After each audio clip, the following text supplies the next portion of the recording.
Football is finally near, and Oregon is the preseason number 15 team in the country. Is that too low?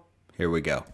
You are Locked On Ducks, your daily podcast on the Oregon Ducks, part of the Locked On Podcast Network, your team every day.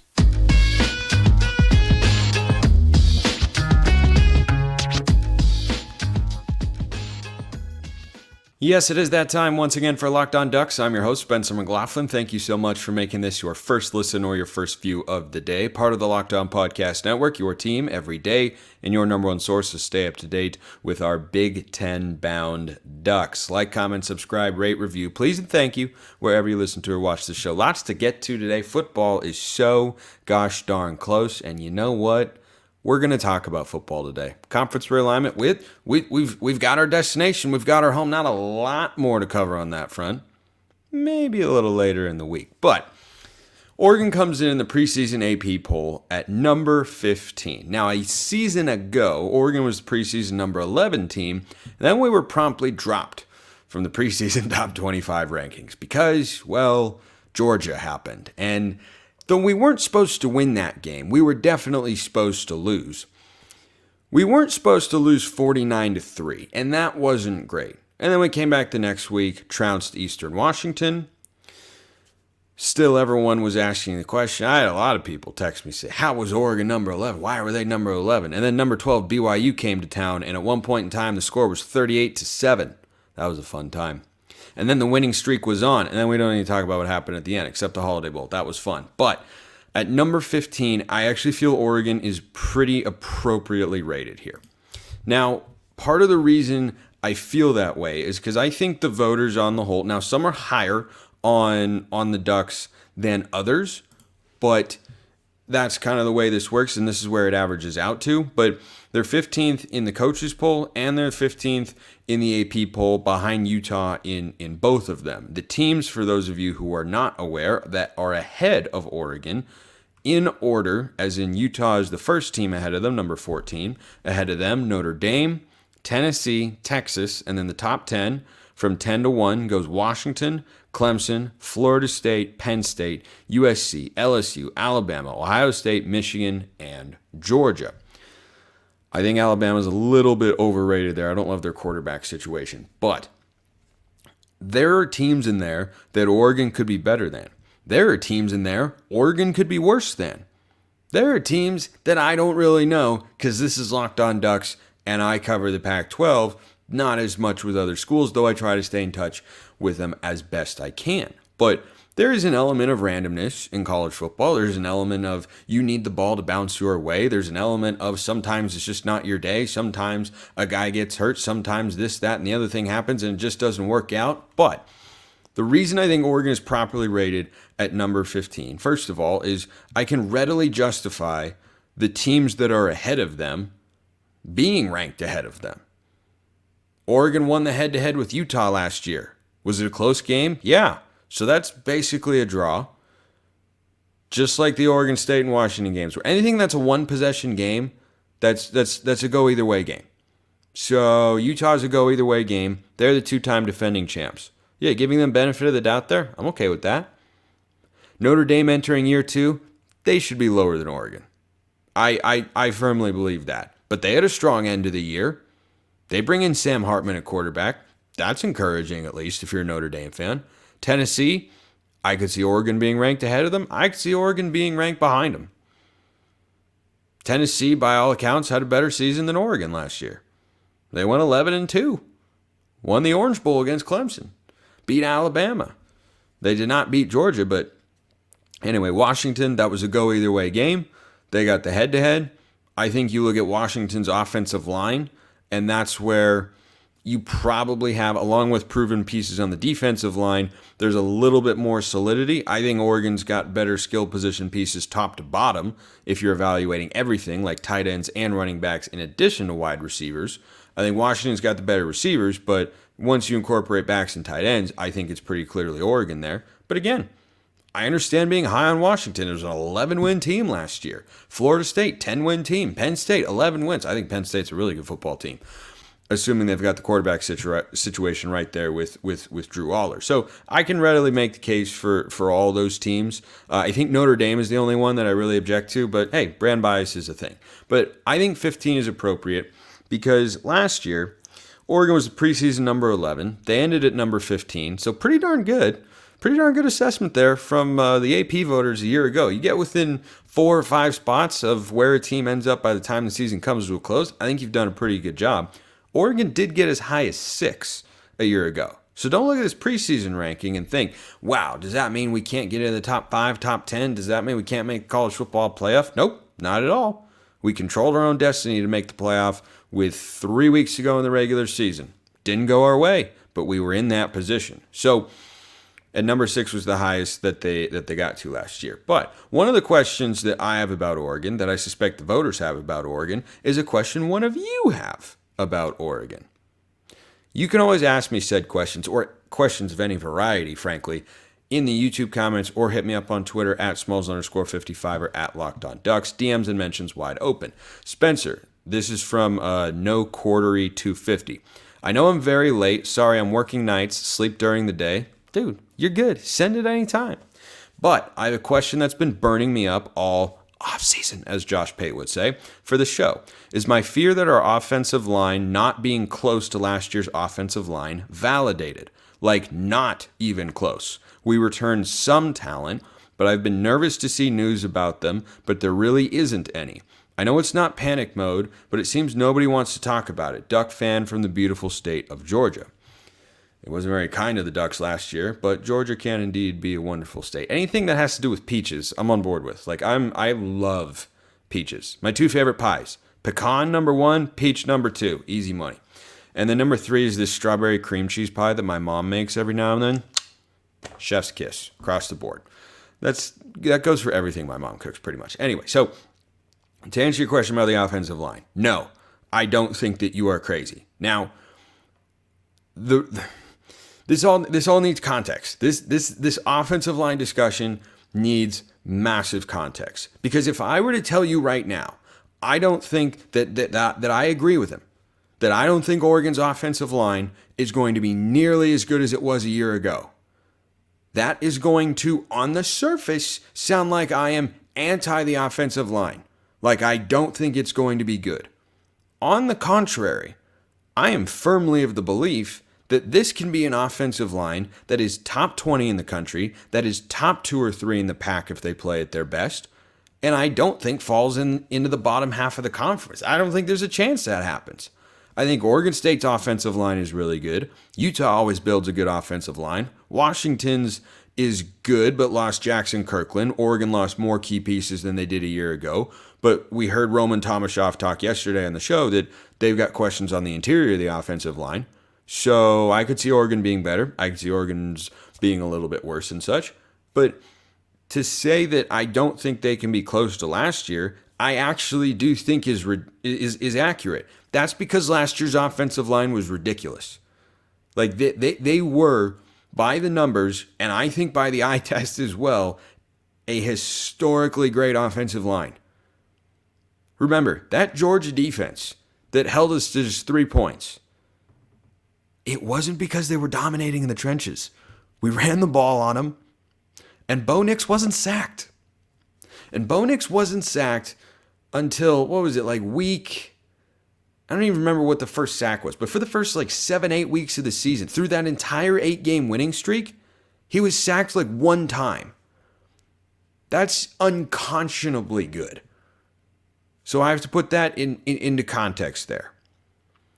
You also have to put into context how important it is to check out Nutrafol if you're looking to regrow your hair, because Nutrafol is the #1 dermatologist recommended hair growth supplement, clinically shown to improve your hair growth, visible thickness, and visible scalp coverage. It supports healthy hair growth from within by targeting root causes of thinning, such as stress, hormones, environment, nutrition, lifestyle, and metabolism through whole body health. Take the first step to visibly thicker, healthier hair. Don't be like the guy in the Disneyland ad for not Soarin' Over California, but for Soarin' in California Adventure, It's got the bald spot on there. You don't have to do that if you go get Nutrafol. For a limited time, Nutrafol is offering our listeners $10 off your first month subscription and free shipping when you go to Nutrafol.com/men. Enter promo code LOCKEDONCollege. Find out why over 4,000 healthcare professionals recommend Nutrafol for healthier hair. Nutrafol.com/men, spelled Nutrafol.com/men.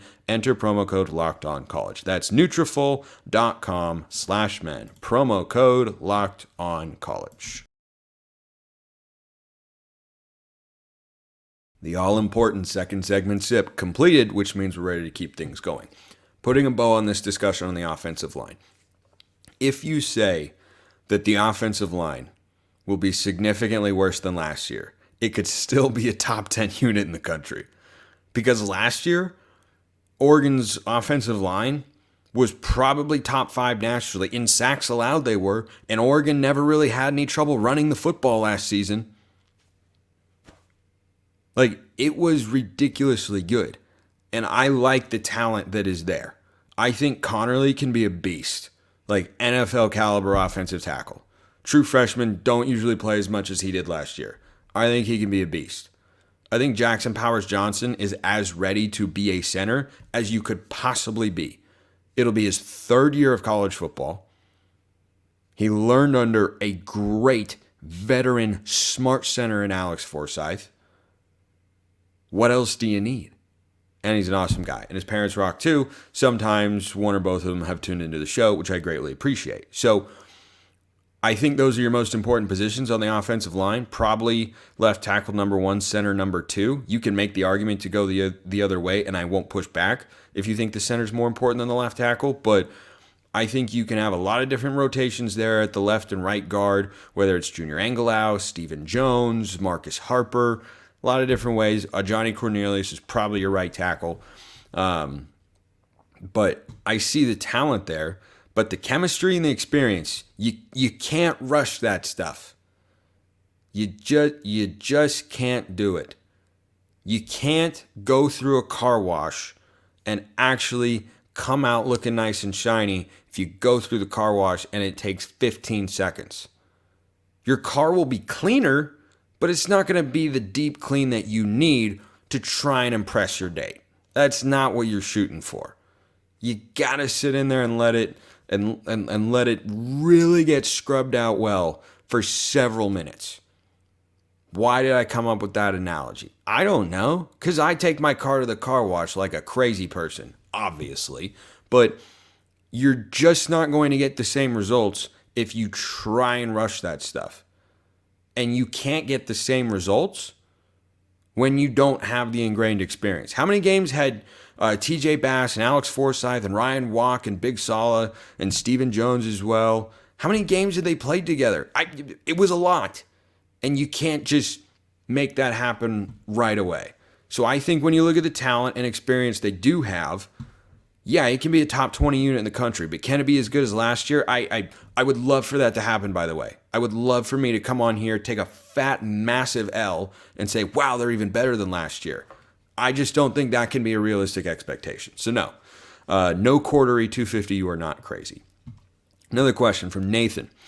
Who do you have as your breakout guy from the 22 or 23 class outside of Connerly?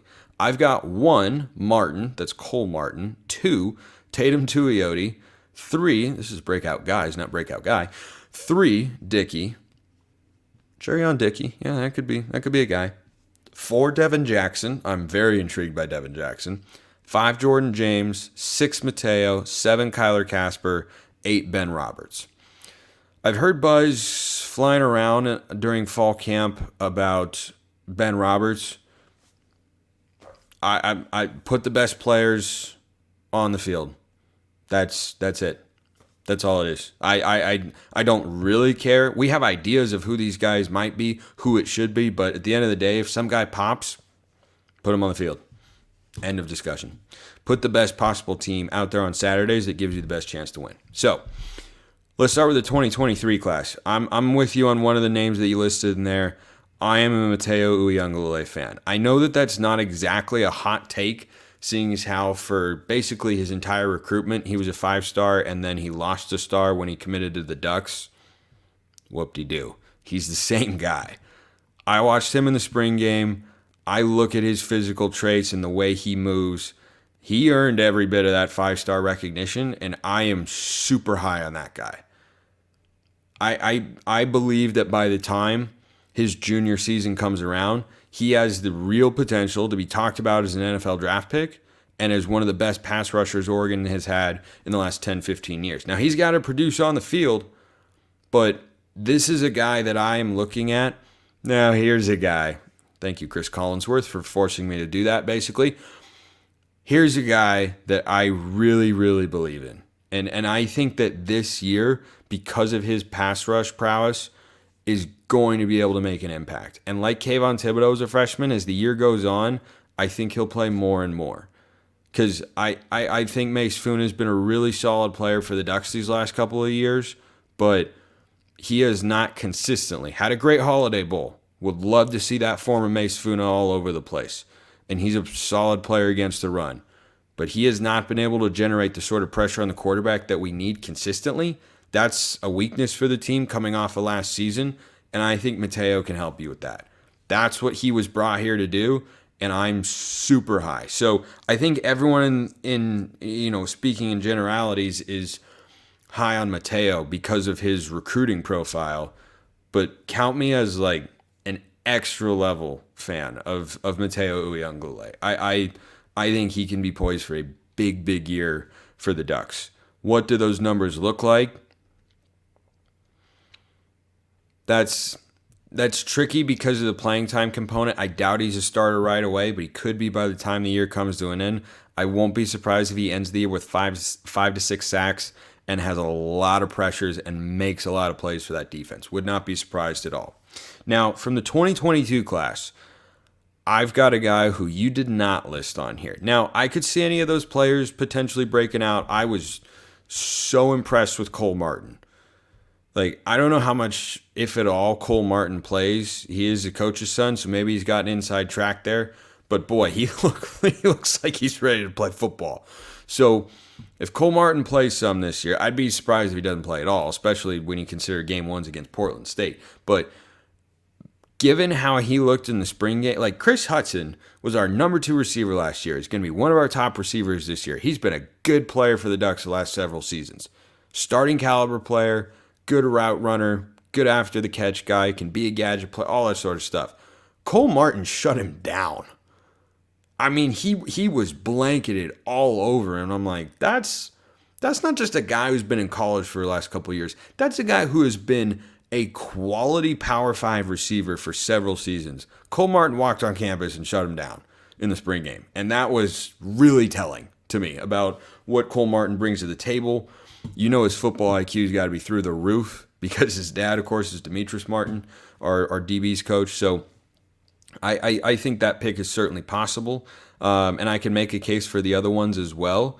But I'm going from the 2022 class, I'm going with Jaleel Florence. And I'm going with Florence because what we saw from Lanning and the staff last year was they brought in as many guys as they could who they thought fit their scheme and their defense and the program and what they wanted to do. And they only played guys who they thought fit that profile in some way. And they didn't care who you were, what your recruiting ranking was, where you came from, or anything like that. They were trying to put the best product on the field. They didn't feel an ingrained sense of loyalty to guys they recruited.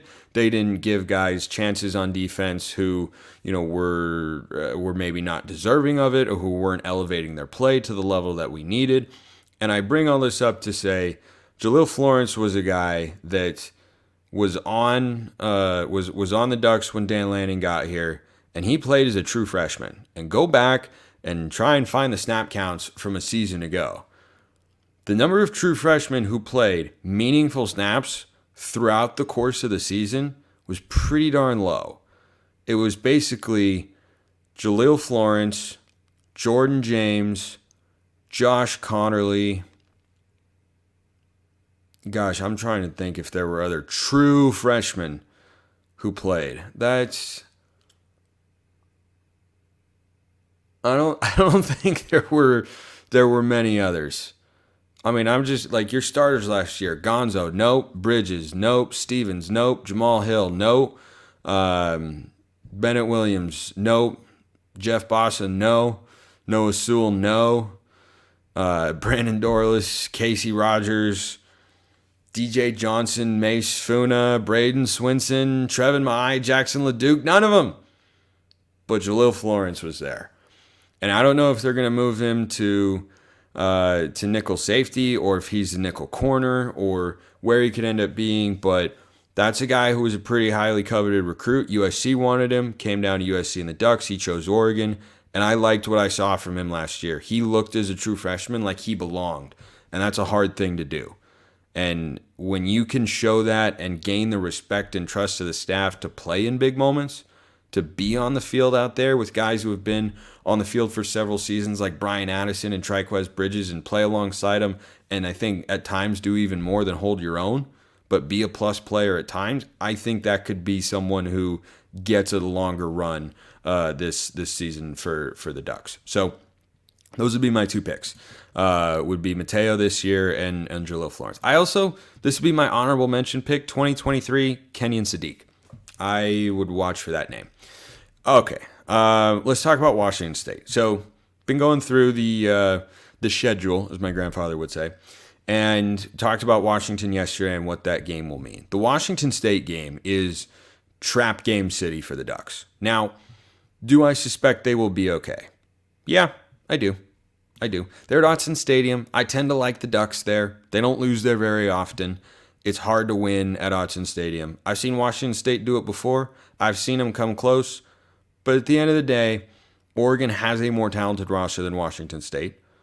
I think Oregon has a coach who is really good in Dan Lanning. I think Jake Dickert is also a good coach at Washington State. Now, here's what to know about the Cougs going into this season. They have a win total of 6.5, which sets them apart. They have the highest win total of the quote-unquote non-contenders. Teams that have a less than 1% chance, according to the betting odds, to win the Pac-12 this year. They have the highest win total. That's why that game is trap game city, because you can't ever overlook the Cougars. We've learned that many times over the last couple of years. Remember, we should have lost to them last year. Not could have, not had the opportunity to lose it. No, we should have lost the game. We should not have won. We did. Glad we did. We should not have won that football game. Washington State was the better team for 3.7 quarters, and then we pulled it out at the end. That was not a game we should have won. It was a game where at one point in time, I had accepted defeat. Like, wow, this isn't going to happen. We all get there at some point over the course of a game. I felt that at Washington State. And then all of a sudden, I remember jumping around in the press box. I was getting ready to call a Southern Utah football game, and I was going crazy watching the Ducks going, oh my gosh, we won the game. How did we do that? We shouldn't have done that. So you can't overlook the Cougars for that reason. But the second reason is one way or another, we are going to be coming off an emotionally charged game against Washington the week prior. And we will be coming back to Autzen Stadium for the first time in a month. Yeah, pretty crazy. But you have the Stanford game on the road, then you have a bye, then you have the Washington game, and then you come back to Autzen and play Washington State. So those sorts of emotional factors can just lead you to be in a place where sometimes kids and players overlook a team or they're not in the headspace they want them to be in. And by the way, whether we win or lose the Washington game, the Cougars matchup is going to be tricky, and it'll come down to Cam Ward, the Washington State quarterback, because against us last year, he was magnificent, and we need to not let him do that. He made some spectacular, incredible NFL caliber Houdini-like plays, looking like a prime Russell Wilson back there in certain moments with his escapability and just shoveling the ball around and avoiding sacks and everything like that. If our pass rush is better and we can make him uncomfortable, you can turn Cam Ward over. He will turn the ball over. Did it just one time. Actually, we picked him off twice last year. Once for the game-sealing interception by our guy Mace Funa, but the pressure was not consistent enough throughout the course of the game to where he didn't have time to throw and an ability to torch Oregon for over 300 yards through the air. And you can't allow that at Autzen Stadium. So they've got a new offensive coordinator this year. Ben Arbuckle comes over from Western Kentucky, where they threw the ball a lot. Like, it is going to be an air raid sort of offense for Washington State with Cam Ward at the helm.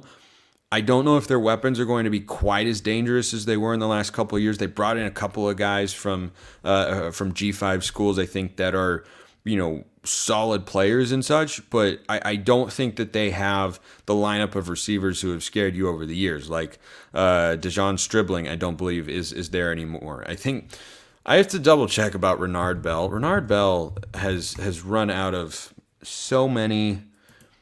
He's been there for so long. He played his sixth and I believe final season of college football a season ago. So thankfully we won't have to see Renard Bell anymore. A Cougar through and through. Props to that guy. Great player, great receiver. But Cam Ward's going to try and spread the ball around. I don't think he has like a total go-to number one guy. That might develop over the course of the season, but where Washington State struggles the most is the offensive line. And that's why our inability to consistently generate pressure last year and give Cam Ward time to throw the football was so concerning, because Washington State's offensive line is their biggest weakness, and their best one got poached by USC in the transfer portal. So that is an opportunity for the defense to really flex its muscle, especially at Autzen Stadium, but got to avoid the emotional letdown coming off that Washington game, win or lose. And I think the Ducks will be okay, but that Washington State game is going to be a test one way or the other. Either it's, can we bounce back after losing to our rival for a second year in a row, or can we avoid having the letdown game after a big-time win against the Huskies? Time will tell. Cannot wait. The season is so close. Appreciate everyone listening. I'll see you next time. Have a wonderful rest of your day. And as always, go Ducks.